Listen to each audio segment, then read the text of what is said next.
तर या होत्या आतापर्यंतच्या महत्त्वाच्या हेडलाईन्स आणि प्राइम टाइम या बुलेटिनची सुरुवात आपण करणार आहोत।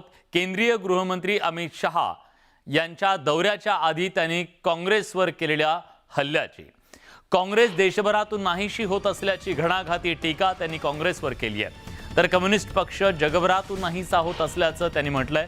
देशात फक्त भाजपला राजकीय भवितव्य असल्याचा विश्वास त्यांनी कार्यकर्त्यांना दिलाय। केरळमध्ये भाजपचं एक दिवस सरकार येईल असा विश्वास त्यांनी व्यक्त केलाय।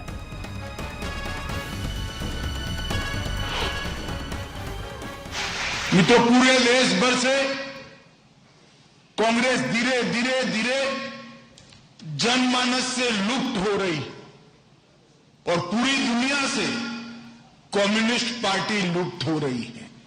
केरल में राजनीतिक भविष्य है तो केवल और केवल मोदी जी के नेतृत्व की भारतीय जनता पार्टी का राजनीतिक भविष्य है।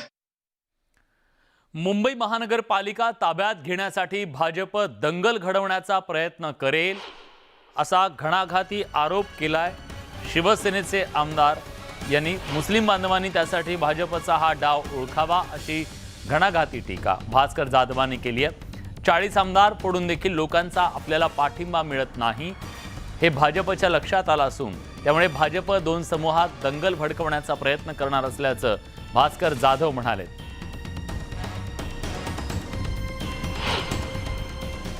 भाजपने किती जरी सांगितलं तरी मी आज सांगतो तुम्हाला, ते कदाचित हिंदू मुस्लिम दंगली घडवण्याचा प्रयत्न करतील आणि मुंबई महानगरपालिका हातात घ्यायचा प्रयत्न करतील। पण हा डाव मुस्लिम लोकांनी समजून घेतला पाहिजे। डोकी शांत ठेवा, तरुणाई पण डोकी शांत ठेवा। मुंबई भाजप अध्यक्ष आशिष शेलार यांनी उद्धव ठाकरेंना खरमरीत सवाल केलाय। आपण आमच्या कमळाला हिंडवायला बाई म्हणता हरकत नाही, पण बाईमध्ये आई ताई आणि कडक लक्ष्मी पण असते, त्यामुळे तुमच्या उरल्या सुरल्या पक्षाला आम्ही आता पेंग्विन सेना म्हणायचं का असा सवाल त्यांनी केलाय।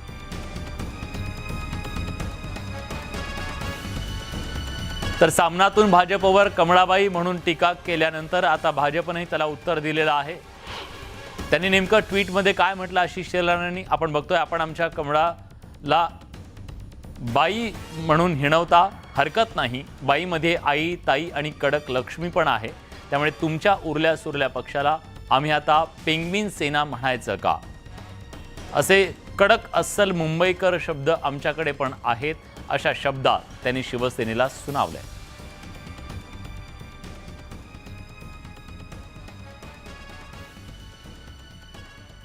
पेंग्विन सेना असं जर म्हणत असाल तर प्रत्येक वेळेला प्राणी पक्षी तर ते जे पेंग्विन आहेत ते कुटुंबवत्सल हा स्वभाव आहे, हा त्यांचा स्वभाव आहे। ते कुटुंबाने राहतात, आपल्या सगळ्या याला सांभाळतात। आमचा पक्ष कुटुंबवत्सलच आहे। तुम्हाला काय म्हणायचं ते म्हणा, आम्ही कुटुंबवत्सल आहोत, आमचा स्वभाव ते आहे। आणि तुम्ही किती हिणवलं तरी पक्षप्रमुख हे अख्ख्या महाराष्ट्राचे कुटुंब प्रमुख मानतायत लोक। दरम्यान प्रसाद लाड यांनी किशोरी पेडणेकरांवर टीका केली आहे। किशोरी ताईंना मी सांगू इच्छितो की ताई, उद्धवजींना कोणीही महाराष्ट्र कुटुंब प्रमुख म्हणत नाही। फक्त कुटुंब प्रमुख ही व्याख्या ही उद्धवजींसाठी हम दो और हमारे दो आणि मातोश्री के बाहर मत जाने दो अशीच आहे। त्यामुळे उगाचच स्वतःहून आपण कार्यकर्ते म्हणून नेतृत्वाला खुश करण्यासाठी महाराष्ट्राचे कुटुंब प्रमुख म्हणून जे मुख्यमंत्री असताना मिरवलं ते आता मिरवणं जर बंद केलं तर बरं होईल।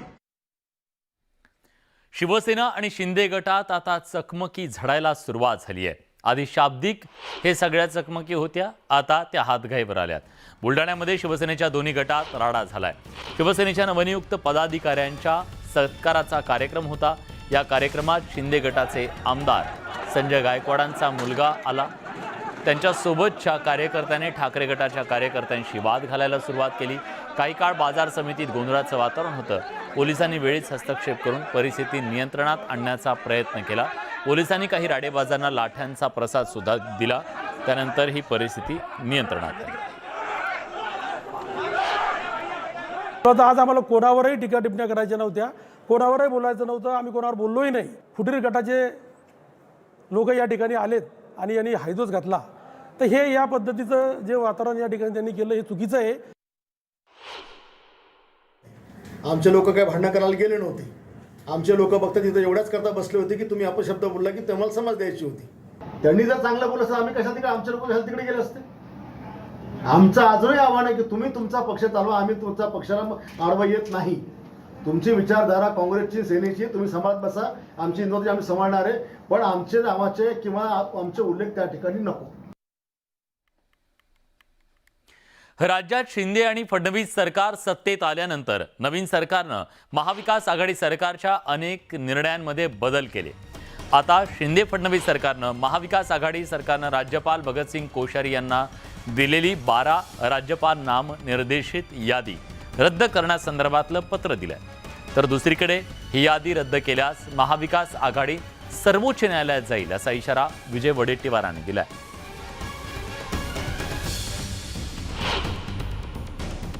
पण गेली 1.5 वर्ष झाले ही यादीवर निर्णय अंतिम राज्यपाल महोदयांनी घेतलेला नाही आणि फेटाळलंही नाही.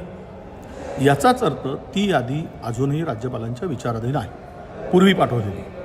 आणि अशा परिस्थितीमध्ये यादी रद्द करणं हा आता जर कॅन्सल केली तर आम्ही न्यायालयीन लढाई लढू, न्यायालयात दाद मागू की आमची यादी का रद्द केली, आणि उद्या घेणारी जी मंडळी आहे त्याच्यावरही आक्षेप येईल.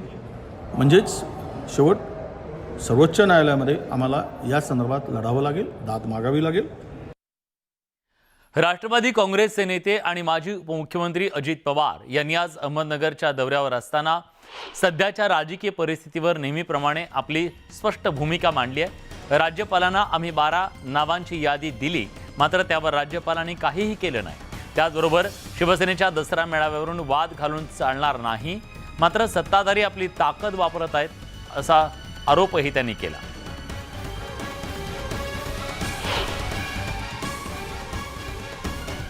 लोकशाही पद्धतीनं आलेल्या सरकारने कॅबिनेटचा ठराव करून नावं दिलेली होती. आम्ही अनेकदा राज्यपाल महोदयांना त्यावेळेस सरकारतर्फे भेटायला गेलेलो होतो. ते म्हणायचे की मी त्याच्यात बघतोय, माझं चालू आहे, अमुक आहे तमुक आहे, परंतु तेव्हा तर काही झालं नाही. आता शेवटी राज्यपाल एक एवढी मोठी व्यक्ती आहे, त्यांना एवढा अधिकार आहे. आता त्या संदर्भामध्ये आम्ही काय टीका टिप्पणी करू शकत नाही किंवा काही करू शकत नाही. जनतेने ठरवायचे की हे लोकशाही पद्धतीनं चाललेलं आहे का. शिवसेनेची स्थापना ज्या दिवशी झाली त्यावेळेसपासून शिवसेना प्रमुख बाळासाहेब ठाकरेंच्याच तिथं सभा व्हायच्या आणि बाळासाहेब ठाकरेंनी शेवटी त्या शिवाजी पार्कच्या मैदानावर सांगितलेलं होतं की इथून पुढं ही शिवसेना हे उद्धव ठाकरे पाहतील आणि त्यांच्या नेतृत्वाखाली चालेल. शेवटी कुणाचा तरी पहिल्यांदा एकाचा कार्यक्रम होईल आणि नंतर दुसऱ्याचा कार्यक्रम होईल. अशा पद्धतीनं त्याच्यात वाद तर घालून चालणार नाही. शेवटी जनता, सर्वसामान्य जनता कुणाच्या पाठीशी आहे ते शिवाजी पार्कच्या सभा झाल्यानंतरच लक्षात येईल. स्वतः देवेंद्रजींनी सांगितलं माझी अशोकरावांशी भेट झाली नाही, अशोकरावांनी सांगितलं झाली नाही. माझं म्हणणं आहे की काँग्रेसच्या परीनं काम करते, जो तो पक्ष आपापल्या परीनं काम करत आहे आणि जनतेला जे मनात असेल त्या पद्धतीनं जनता त्यांना निवडून देण्याचं काम करेल. केंद्रीय राज्यमंत्री कपिल पाटलांच्या घरी केंद्रीय राज्यमंत्री रावसाहेब दानवे आणि भागवत कराड यांनी गणरायाचं दर्शन घेतलं. यावेळी रावसाहेब दानवेंनी दुसरा कोणताही राजकीय पक्ष फोडण्याची इच्छा नसल्याचं म्हटलं. पण जर कोणी आम्हाला मदत करण्यासाठी यायला तयार असेल तर आम्ही त्यांच्यासोबत एकत्र यायला तयार असल्याचंही दानवे म्हणाले. एक मूळ शिवसैनिक आमच्याकडे आलेत आणि आता आम्ही बहुमतात आहे. आत्ता आम्हाला कोणता दुसरा राजकीय पक्ष फोडण्यामध्ये इंटरेस्ट नाही भारतीय जनता पार्टीला. भारतीय जनता पार्टी पक्षही फोडत नाही, पण कोण्या पक्षात फूट पडत असेल ती जर आम्हाला मदत करत असेल तर आम्ही त्यांच्यासोबत एकत्र यायला तयार आहे. गणपती उत्सवामध्ये सगळेच लोक एकत्र येतात आणि एकमेकाच्या घरी जातात. देवेंद्रजीची आणि अशोक चव्हाणाची एका तिसऱ्या माणसाच्या घरी भेट झाली आणि त्याचे अर्थ असे लावल्या जाऊ लागले. पण जर त्यांच्यामध्ये असंतोष असेल तर आम्ही त्याचा आत्ता काही उपयोग करणार नाही. पण आम्हाला जेव्हा गरज पडेल, उपयोग होईल तेव्हा आम्ही नक्कीच जेवढे कोणते असंतुष्ट गट असतील त्याचा भारतीय जनता पार्टीला तेव्हा उपयोग करून घेऊ. आज आम्हाला कोणाची गरज नाही आहे. लव्ह जिहाद प्रकरणात मोठी अपडेट समोर आली आहे. अमरावतीत काही दिवसांपूर्वी झालेल्या हिंदू मुस्लिम विवाह बेकायदा ठरवण्यात आलाय. त्या लग्नासाठी बोगस कागदपत्र बनवण्यात आल्याची ही बाब समोर आली आहे. शिवाय बनावट काजीच्या माध्यमातून लग्न लावण्यात आलं. हे लग्न लावून देणाऱ्या चंद्रविला विवाह संस्थेविरोधात अमरावतीच्या फ्रेझरपुरा पोलीस ठाण्यामध्ये गुन्हा दाखल करण्यात आलाय.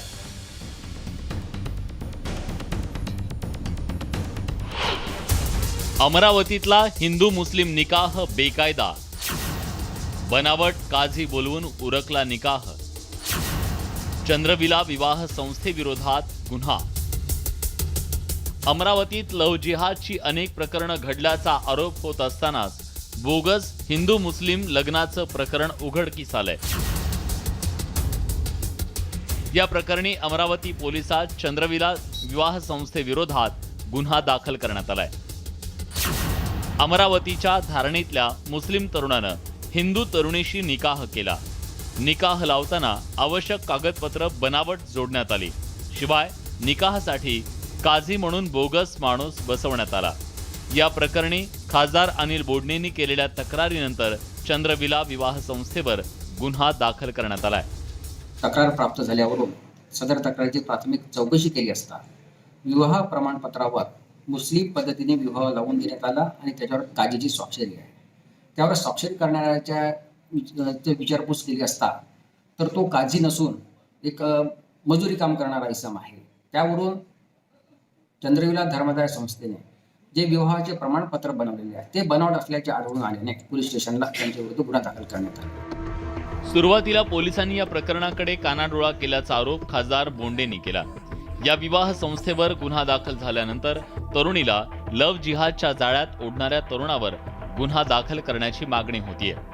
दुर्दैव पोलिसांचं एवढे मोठे पोलीस अधिकारी असताना ते सर्टिफिकेट खरं मानतात आणि त्या लग्न करणाऱ्या त्या मुस्लिम युवकाला संरक्षण देतात, ही सर्वात वाईट गोष्ट आहे. मी तक्रार केल्यानंतर क्राईमच्या PIला सुद्धा हे सिव्हिल मॅटर आहे असं सांगून माझी बोळवण करावीशी वाटली. महाराष्ट्रात आंतरधर्मी विवाह नवीन नाहीयेत. मात्र लव्ह जिहादच्या हेतूनं हिंदू तरुणींची फसवणूक होत असेल किंवा त्यासाठी एक यंत्रणा काम करत असेल तर हे गंभीर म्हणावं लागेल. संजय शेंडे, न्यूज 18 लोकमत, अमरावती. सिन्नरमध्ये झालेल्या ढगफुटी सदृश्य पावसामुळे नागरिकांचं अतोनात नुकसान झालं. वैद्यकीय शिक्षण मंत्री गिरीश महाजन यांनी सिन्नरमधल्या नुकसानीची पाहणी केली. सिन्नरवासियांना आता आस आहे ती सरकारच्या मदतीची.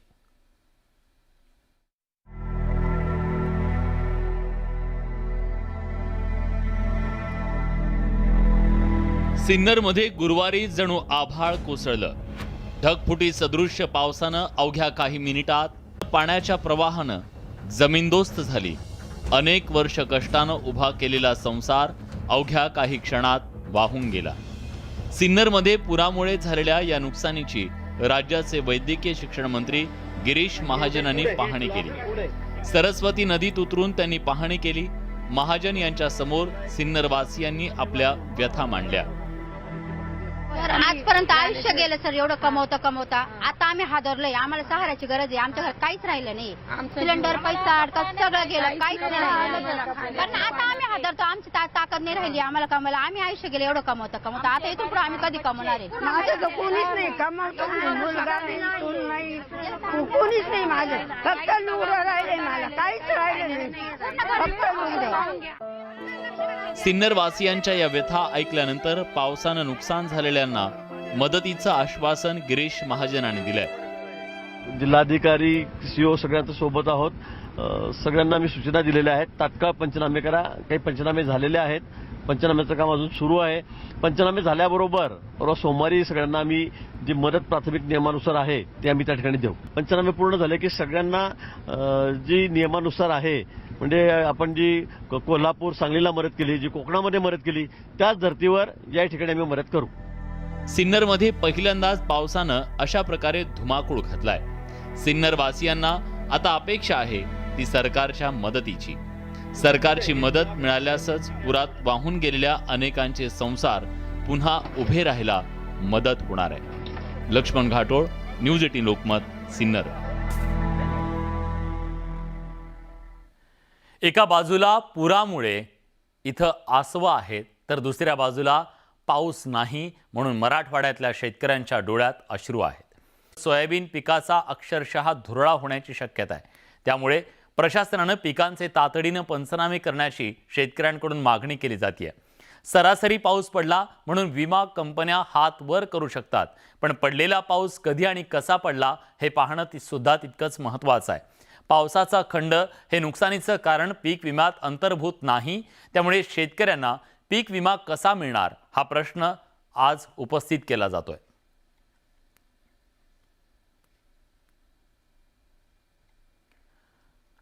तर आपण जाणून घेऊयात आतापर्यंत शेतकऱ्यांवर या पावसाळ्यात किती संकट आली. सोयाबीनवर जुलैमध्ये अतिवृष्टी झाली, त्यानंतर गोगलगाईंचा हल्ला झाला, पुढे पिवळा मोझॅकचा प्रादुर्भाव झाला आणि आता पावसाचा खंड पडला.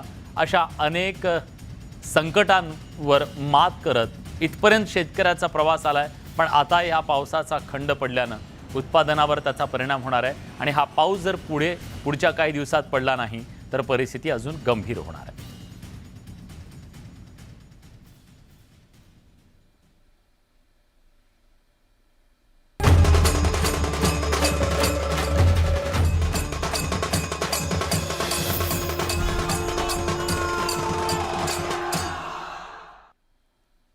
राज्याचे उपमुख्यमंत्री देवेंद्र फडणवीस यांनी आज न्यूज 18 लोकमतच्या बाप्पाचं दर्शन घेतलं. यावेळी त्यांच्या हस्ते गणरायाची आरती करण्यात आली. न्यूज 18 लोकमतचे संपादक आशुतोष पाटील यांच्यासह न्यूज 18 लोकमतचे सगळे सहकारी उपस्थित होते.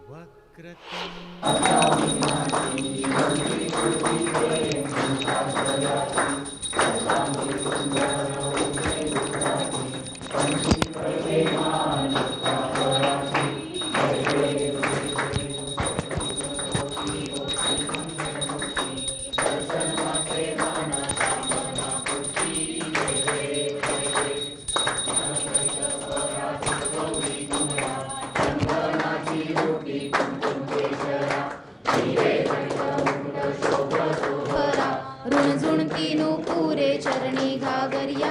जय देव जय देव जय मंगलमूर्ती ओ श्री मंगलमूर्ती.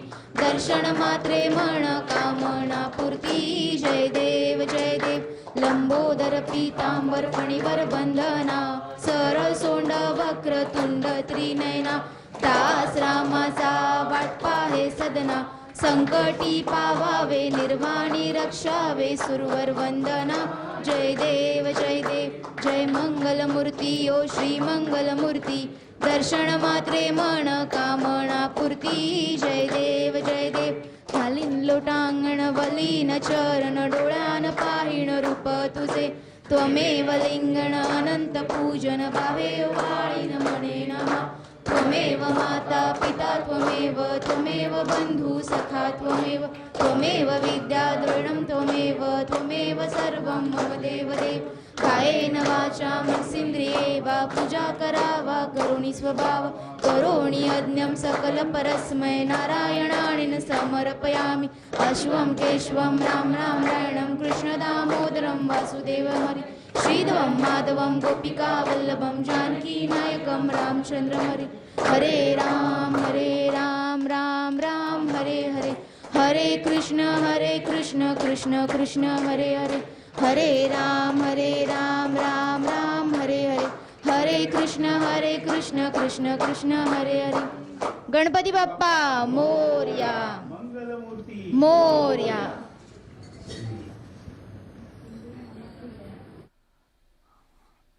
गणरायाच्या आरतीनंतर न्यूज 18 लोकमतच्या बाप्पा मोरया या कार्यक्रमात न्यूज 18 लोकमतचे संपादक आशुतोष पाटील यांनी उपमुख्यमंत्र्यांशी संवाद साधला. देवेंद्र फडणवीस यांनी जनतेला काय आवाहन केलंय जाणून घेऊयात. सर्व प्रेक्षकांना गणेश पर्वाच्या खूप खूप शुभेच्छा देतो. यंदाचा गणेश पर्व हा आपल्या सर्वांना अतिशय मोकळा श्वास घेत साजरा करता येतोय. याकरता श्री गणेशालाच आपण धन्यवाद देऊया, त्यांचे आभार मानूया आणि अशाच प्रकारे गणेशाने आपल्यावरचे सर्व विघ्न हे दूर करावेत आणि सर्वांना सुखसमाधान आरोग्य ऐश्वर्याचं जीवन मिळावं ही प्रार्थना त्यांच्या चरणी करतो. आणि महाराष्ट्रामध्ये आपण सगळे आपले सगळे जे सण आहेत हे अतिशय उत्साहाने साजरे करूया, पण ते साजरे करताना आपली जबाबदारी त्याचंही भान आपण ठेवूया. पर्यावरणपूरक अशा प्रकारे आपले सण आपण साजरे करूया आणि आपण साजरे करत असताना आपल्या उत्साहाने इतरांना त्रास होणार नाही याची देखील काळजी आपण सगळे मिळून घेऊया. मला असं वाटतं की निश्चितच बाप्पाचा आशीर्वाद सगळ्यांना मिळेल. विसर्जनाला जो ध्वनी प्रदूषणाचा जो असतो त्यासाठी तुम्ही सांगितलं नाही, मला असं वाटतं की शेवटी कोणावर निर्बंध आपल्याला टाकायचे नाहीत, पण स्वयंनिर्बंध हे अधिक चांगले आहेत. त्यामुळे जोरात सगळ्यांनी उत्साहात सगळं साजरं करावं, पण करत असताना कुठे पेशंट्स असतात, कुठे वयस्कर लोक असतात, त्यांचाही थोडा विचार हा आपल्या मनात ठेवावा. माननीय अमितभाई हे प्रत्येक गणेशोत्सवात मुंबईत येतात. मुंबई त्यांची जन्मभूमी आहे, त्याच्यामुळे मुंबईबद्दल त्यांना एक वेगळं आकर्षणीय एक वेगळं प्रेम मुंबईच्या संदर्भात त्यांच्याकडे आहे. आणि दरवर्षी लालबागच्या राजाला येऊन ते तिथलं दर्शन घेतात. अजून काही गणेशोत्सव मंडळाला देखील ते भेटी देतात. यावेळेस आशिष शेलारांच्याही गणेशोत्सव मंडळाला त्या ठिकाणी जाऊन ते भेट देणार आहेत. आणि मला असं वाटतं की गणेश पर्वामध्ये गेले अनेक वर्ष मी बघतोय ते ठरवून मुंबईमध्ये येतातच. कोकणात गौराईच्या आगमनाचा उत्साह पाहायला मिळतोय. उत्साहाच्या वातावरणात आणि जल्लोषाच्या वातावरणात गौराईचं आगमन झालं. गौराईच्या आगमनाच्या वेळी महिलांनी झिम्मा आणि फुगडी खेळली. आणि पुढील सुखासाठी सदैव आमच्या पाठीशी उभी राहा. जे नवस दिलेले आहेत त्यांच्या मनोकामना पूर्ण होऊ दे. ही गौरी सणाची आज परंपरा आहे, ही पूर्वीजणांनी केलेली आहे आणि ती महिलांनी आम्ही तीच परंपरा चालवत आहोत. हा सण म्हणजे सासर माहेर कारण सगळ्यांचा आहे आणि ही परंपरा पूर्वीपासून चाललेलीच आहे. पण इथे आम्ही आमची जी गौर आहे ती आम्ही छोट्या मुलीकडून घेऊन जातो. सासरे बसणी तिथे ते खाणं डोक्यावर घेत नाही, छोट्या मुलीला घेऊन ती जातो आणि घरी नेऊन आम्ही ताशा वाजंत्रेने तिला गाजत वाजत नेऊन आम्ही हा उत्सव पार पाडतो. आम्ही सर्व महिला हे पूजन करताना ह्या काट्यातून वाट नसताना सुद्धा रानावनातून आम्ही हे सगळे जमून ते गोळा करून म्हणजे ते जी तिरड्याची फुलं आहेत किंवा तिरड्या आहेत ते आम्ही गोळा करून काट्याकडून आणि ती काट्याकडून वाट काढत आम्ही पूर्वजांपासून नेतो. आणि हे तुम्ही बघितलं तर डोंगराच्या एकदम पायथ्याशी आहे हे आणि त्याच्यातून आम्ही ते वाजत गाजत नेतो. या सगळ्या घडामोडींसोबत प्राईम टाईम या बुलेटिनमध्ये आपण इथेच थांबतो. ताज्या घडामोडींसाठी बघत रहा न्यूज 18 लोकमत.